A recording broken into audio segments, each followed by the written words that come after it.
Hello all, and welcome to my first YouTube video.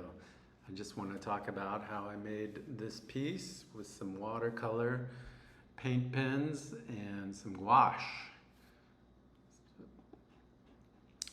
So let's get started.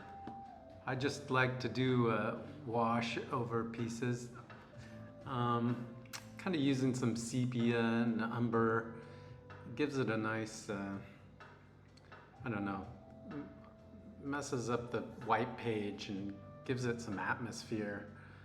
I mix it real thin. And on this, I just thought I'd do a little window within that picture.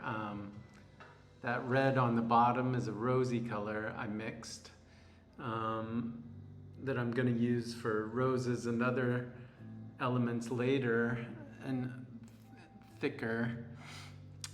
I mixed that dark with some Payne's gray with the original sepia background color. And this was originally a smaller piece, a small drawing from my sketchbook. I took a picture with my iPad and I blew it up and then traced over my iPad to blow it up. This is only about a 90-pound weight paper, so it's not really watercolor. It's light enough to copy onto. And there's that rose color that I mixed for the wash on the bottom. So it actually is gouache or wash, however you say it, that you can use like watercolor, but it goes opaque.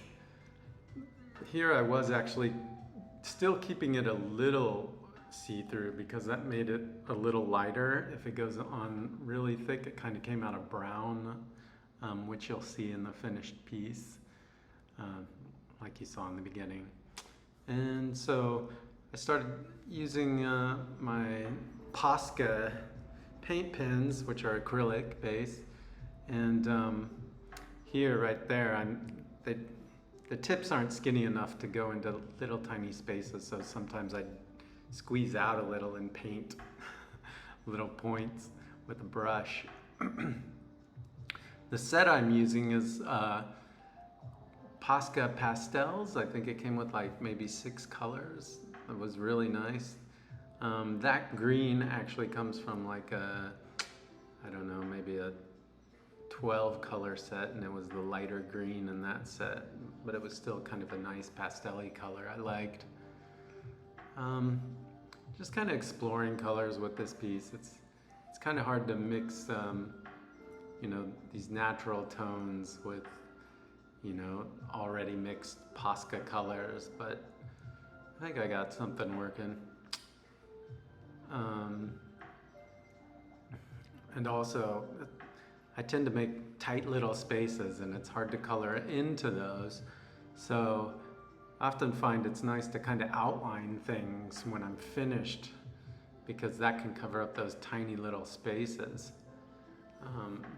But that creates a need to outline things, which you'll see kind of creates a problem here later. I wanted to create some variety in those cactuses with color and how they were both done. I didn't want to do them the same, add some texture, some little squiggly lines and whatnot.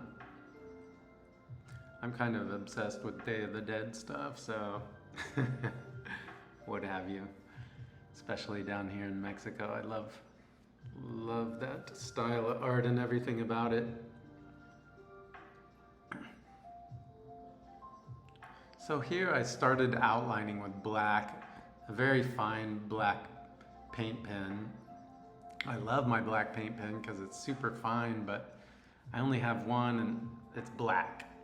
And I don't think it really worked for this piece. So later on, I come back and painstakingly cover up all that black with that original rose color that I mixed at full strength so that it was opaque.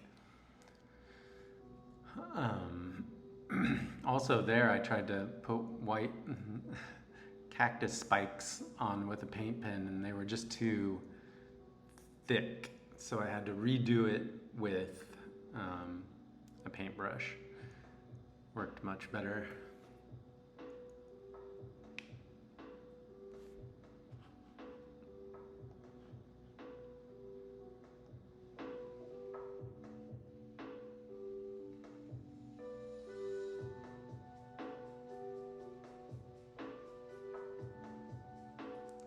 Again, like I said, I'm actually using some acrylic out of the paint bin for that.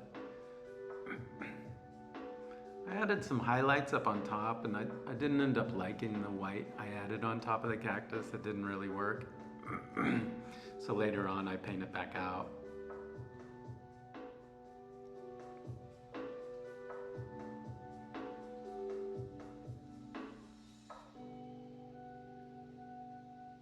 Just trying to balance out the color, you know. White here, white there.